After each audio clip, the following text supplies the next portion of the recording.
ಮಂಡ್ಯ ಜಿಲ್ಲಾಡಳಿತ ಯುವ ಸಬಲೀಕರಣ ಮತ್ತು ಕ್ರೀಡಾ ಇಲಾಖೆ ಸೇರಿದಂತೆ ವಿವಿಧ ಇಲಾಖೆಗಳ ಸಹಯೋಗದಲ್ಲಿಂದು ಜಿಲ್ಲಾ ಮಟ್ಟದ ಯುವ ಜನೋತ್ಸವ ಕಾರ್ಯಕ್ರಮ ಆಯೋಜಿಸಲಾಗಿದೆ. ಎನ್ಎಸ್ಎಸ್ ಅಧಿಕಾರಿ ಪ್ರಮೀಳಾ ಮತ್ತು ಯುವ ಸಬಲೀಕರಣ ಹಾಗೂ ಕ್ರೀಡಾ ಇಲಾಖೆ ಉಪನಿರ್ದೇಶಕ ಓಂ ಪ್ರಕಾಶ್ ಜಂಟಿಯಾಗಿ ಯುವ ಜನೋತ್ಸವಕ್ಕೆ ಚಾಲನೆ ನೀಡಿದರು. ಕಾರ್ಯಕ್ರಮದಲ್ಲಿ ಮೈ ಭಾರತ್ ಕೇಂದ್ರದ ಅಧಿಕಾರಿ ಶ್ರುತಿ, ರಾಜ್ಯ ಮತ್ತು ರಾಷ್ಟ್ರೀಯ ಯುವ ಪ್ರಶಸ್ತಿ ವಿಜೇತರು ಸೇರಿದಂತೆ ಮತ್ತಿತರರು ಉಪಸ್ಥಿತರಿದ್ದರು.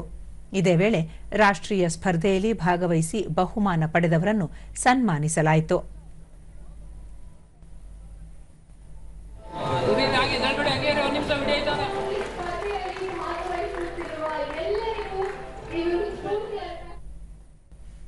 ಬಳಿಕ ಪ್ರಮೀಳಾ, ದೇಶ ಕಟ್ಟುವಲ್ಲಿ ಯುವ ಜನತೆಯ ಕೊಡುಗೆ ಅಪಾರ. ಮಂಡ್ಯ ಜಿಲ್ಲೆಯ ಯುವ ಜನತೆ ರಾಜ್ಯ ಹಾಗೂ ರಾಷ್ಟ್ರ ಮಟ್ಟದಲ್ಲಿ ಸಾಧನೆ ಮಾಡಲು ಮುಂದಾಗಬೇಕು ಎಂದರು.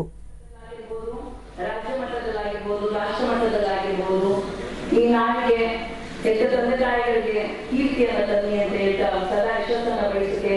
ಆ ದೇವರು ನಮಗೆ ಕರುಣೆಯನ್ನು ತೋರಿಸಿ ಅಂತ ನಾನು. ರಾಜ್ಯ ಯುವ ಪ್ರಶಸ್ತಿ ವಿಜೇತ ಟಿಎನ್ ನಾಗರಾಜು, ಯುವಕರಲ್ಲಿನ ಪ್ರತಿಭೆಯನ್ನು ಬೆಳಕಿಗೆ ತರಬೇಕು, ಯುವಕರು ಸಾಧನೆಯ ಮೆಟ್ಟಿಲನ್ನು ಏರಲು ಕ್ರೀಡಾ ಇಲಾಖೆ ಸಹಕಾರಿಯಾಗಿದೆ ಎಂದು ಹೇಳಿದರು.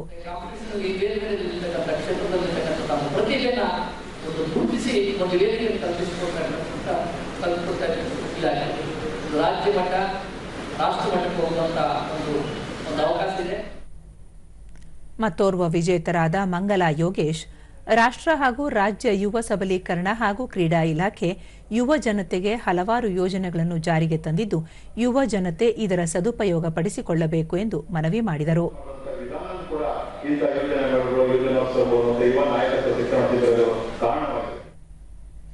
ಬಳಿಕ ದೂರದರ್ಶನದೊಂದಿಗೆ ಓಂ ಪ್ರಕಾಶ್, ಜಿಲ್ಲೆಯ ವಿವಿಧ ತಾಲೂಕಿನಿಂದ 350ಕ್ಕೂ ಹೆಚ್ಚು ಯುವ ಜನತೆ ನೋಂದಣಿಯಾಗಿದ್ದು, ಹಲವು ಸ್ಪರ್ಧೆಗಳಲ್ಲಿ ವಿಜೇತರಾದವರಿಗೆ ಯಾದಗಿರಿಯಲ್ಲಿ ನಡೆಯಲಿರುವ ರಾಜ್ಯ ಮಟ್ಟದ ಸ್ಪರ್ಧೆಯಲ್ಲಿ ಭಾಗವಹಿಸುವ ಅವಕಾಶ ಇರುತ್ತದೆ ಎಂದರು.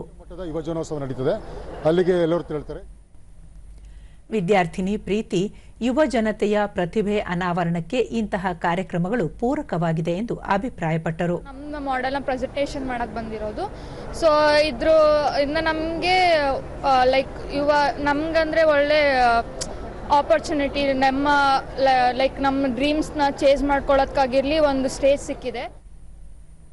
ಮತ್ತೋರ್ವ ವಿದ್ಯಾರ್ಥಿನಿ ಗ್ಲಾನಿಯಾ ಡಿಸೋಜಾ, ಯುವ ಜನೋತ್ಸವದಲ್ಲಿ ಕ್ರೀಡಾ ಇಲಾಖೆ ಯುವ ಜನರಿಗೆ ಉತ್ತಮ ಪ್ರೋತ್ಸಾಹ ನೀಡಿದೆ ಎಂದು ಸಂತಸ ವ್ಯಕ್ತಪಡಿಸಿದರು. ಎಲ್ಲ ಯುವಕರಿಗೆ ಒಳ್ಳೆ ಅವಕಾಶವನ್ನ ನೀಡಿದ್ದಾರೆ.